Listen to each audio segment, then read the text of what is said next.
So good morning everyone, welcome to stock Chitra once again. So 6 महीना हो गया, नहीं ऑलमोस्ट 7 महीना हो गया जब लास्ट वीडियो गया था। आई गेस 21 मैंने लिखा हुआ है यहाँ पे 21 अगस्त को लास्ट शॉर्ट्स वीडियो गया था। एंड टुडे इज 1 अप्रैल 2026, यानी हम लोग नए क्लास में चले गए हैं ना। फाइनेंशियल ईयर 2026-27 शुरू हो गया। आपने थंबनेल में देख ही लिया होगा कि it's going to be a ungambling journey, है ना। तो बहुत सिंपल है, पहले हम बताते हैं कि 6 महीना में हुआ क्या। तो ऐसा कुछ नहीं था कि 6 महीना में कुछ ब्लंडर कर दिया, इनफैक्ट अच्छा ही हुआ था।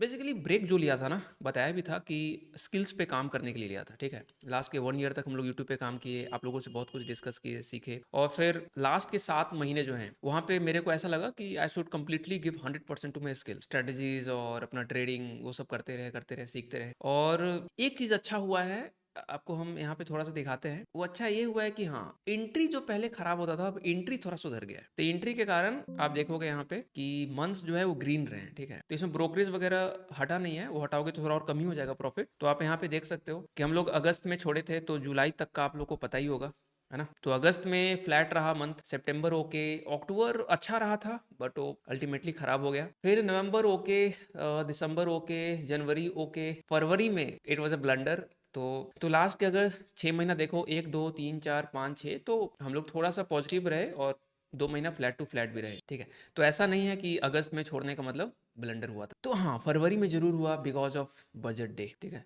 बजट डे में ऐसा क्या किया, देखो ऑब्वियसली इमोशनल ट्रेडिंग हुआ, है ना। क्योंकि जब आप एक्सपेक्टेशंस बहुत ज़्यादा सेट कर लेते हो कि आज तो कुछ तूफानी ही करना, जैसे आरबीआई पॉलिसी डे हो गया, या फिर ट्रम्प चाचा कुछ बोल गए, बजट डे था, कुछ भी इवेंट वाले डे हो, वहाँ पे आप रिस्क तो वैसे भी किसी दिन नहीं भूल सकते, लेकिन अगर रिस्क मैनेजमेंट वहाँ पे आउट ऑफ द बॉक्स गया तो वहाँ पे लंका लग गया। तो इसके कारण ये खराब हुआ। फिर हमने पूरा मार्च जो है कह सकते हो मार्च पे मतलब पूरा ब्रेक लिया, फुल मंथ ब्रेक, है ना।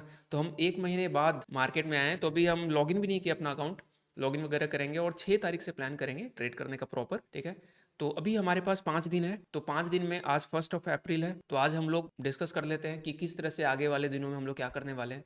तो 1 अप्रैल को हम लोग बस डिस्कस करेंगे, अभी इंट्रो वगैरह हम लोग कर लेते हैं अनगैम्बलिंग में क्या करने वाले हैं। 2 अप्रैल को हम लोग करेंगे प्लान्स डिस्कस करेंगे, ठीक है। अनगैम्बलिंग में प्लान्स और ट्रेडिंग सिस्टम्स डिस्कस कर लेंगे। 3 को हम लोग देख लेंगे रिस्क मैनेजमेंट, कि कौन सा रिस्क मैनेजमेंट फॉलो करने वाले हैं। क्योंकि देखो इतना तो पता है ना कि अपने को एक स्ट्रक्चर वे में काम करना है, एक स्ट्रक्चर बनाकर उसी ढांचे पे ट्रेड लेने हैं, निकलने हैं, और कितना ट्रेड लेना है, सब कुछ बिल्कुल अनगैम्बलिंग। और ये चलेगा सीरीज, ऐसा नहीं है कि बीच में खत्म हो जाएगा, it will keeps on going. उसके बाद एक दिन हम लोग ट्रेलिंग डिस्कस कर लेंगे, ठीक है, ट्रेलिंग सिस्टम। और अगर पूछोगे कि सबसे मतलब ज्यादा एनर्जी किस में वेस्ट हुआ, कौन सा सिस्टम को बनाने में, तो वो मान लो कि ट्रेलिंग ही है। ट्रेलिंग बहुत खतरनाक चीज होता है। अगर अगर आप रिस्क रिवॉर्ड को समझ गए होगे तो आपको पता है कि ट्रेलिंग कितना इंपॉर्टेंट, ठीक है। जैसे 10 फॉर एग्जाम्पल सिंपल समझते हैं कि अगर 10 ट्रेड हम लोग लेते, 10 का 10 तो नहीं चलने वाला, है ना। 100% विन रेट तो किसी का नहीं है, मार्केट है, मार्केट कुछ भी कर सकता है। तो 10 में से मान लो 4 ही चलता है, 6 नहीं चला, तो जो 4 चलता है उसको चलने तो दो। वो 4 क्या पता 1:4 चला जाए, 1:5, 1:6, 1:12, किसी को नहीं पता कि वो कितना दूर तक का टारगेट देगा। तो टारगेट क्यों सेट करना, क्या पता वो एक सिंगल ट्रेड लास्ट के आपके 5-6 ट्रेड का लॉस रिकवर कर दे और वो ग्रीन में लेके आ जाए। अगर आप रिस्क मैनेजमेंट फॉलो नहीं करोगे तो हमेशा अकाउंट साफ होता रहेगा, और अगर आप ट्रेलिंग फॉलो नहीं करोगे तो ग्रोथ नहीं मिलेगा। ये दोनों पॉइंट ध्यान रखना, हम लोग डिस्कस करेंगे। तो मेरा गाइस अब तक का जो बिगेस्ट इशू आ रहा है, बिगेस्ट इशू ये आ रहा है, सबसे पहले तो एंट्री थोड़ी इंप्रूव हुई है, स्ट्रेटजी वाइज थोड़ी इंप्रूव हुई है। अब हम फोमो वाला एंट्री नहीं लेते कि हाँ चलते गाड़ी में घुस गए, चलती ट्रेन में कूद गए, वो नहीं, प्रॉपर एंट्री लेते हैं, छूट गया तो छूट गया, थोड़ा सा फोमो पे कंट्रोल आ गया है।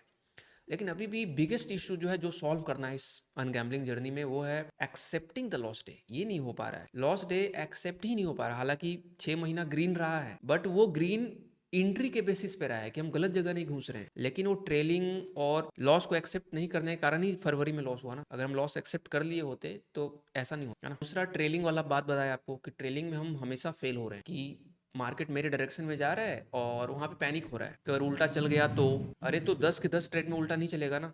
इस तरह से माइंडसेट थोड़ा सा वीक है, जो ट्रेडिंग माइंडसेट होता है वो थोड़ा सा वीक है। इसी पे काम करना है, और वो तभी काम होगा जब आप दिमाग को यूज करना बंद कर देंगे हम लोग, और बिल्कुल सिस्टम को लाइन पे ले आएंगे कि भाई ऑटो पायलट पे चलो। ट्रेलिंग अगर बोल रहा है कि 1:3 है, तो 1:3 पे मार्क कर देंगे, फिर 1:6 के लिए छोड़ देंगे, फिर 1:9 के लिए, ऐसे जाने देंगे। और एक जो कॉमन मिस्टेक हम कर रहे हैं बार बार, मे बी आप भी करते होगे, कमेंट में लिखकर बताना, कि ओवर पोजीशन साइजिंग अब नहीं होता है। ऐसा नहीं है कि हम ज्यादा क्वांटिटीज घुस गए, लेकिन उसका एक दूसरा रूप वाला गलती हो रहा है। जैसे मान लो हमको 65 क्वांटिटी ही लेना है, हम ले 65 से ही रहे हैं, लेकिन तुरंत 65 और ऐड कर देंगे, फिर तुरंत 65 और ऐड कर देंगे हल्का सा ग्रीन बनने पे, तो कर अल्टीमेटली हम ओवर पोजीशन हेजिंग ही रहे। इतना तो पता है, ऐड टू विनर्स, जो हमारे ट्रेड हमारे डायरेक्शन में जा रहे हैं वहां पे ऐड करना है, बट तुरंत तुरंत नहीं करना है। तुरंत तुरंत करने का मतलब फिर तो वही हो गया ना, ओवर पोजीशन हेजिंग, कि आपने फिर क्वांटिटी भर दी, कि आपके अकाउंट में मान लो 50,000 रुपया है और अभी 12,000 रुपया यूज हुआ है, 4 गुना खरीद सकते हो, चारों और भर लो तुरंत, ताकि जल्दी वहां पे ग्रीड, तो ग्रीड और फियर का ही गेम है, तो ग्रीड को वहां पे कंट्रोल कर पाना थोड़ा डिफिकल्ट हो रहा है, लेकिन इस पे काम करेंगे और काफी काम किया है, ठीक है, और होपफुली हम लोग कर पाएंगे। तो अगर आप भी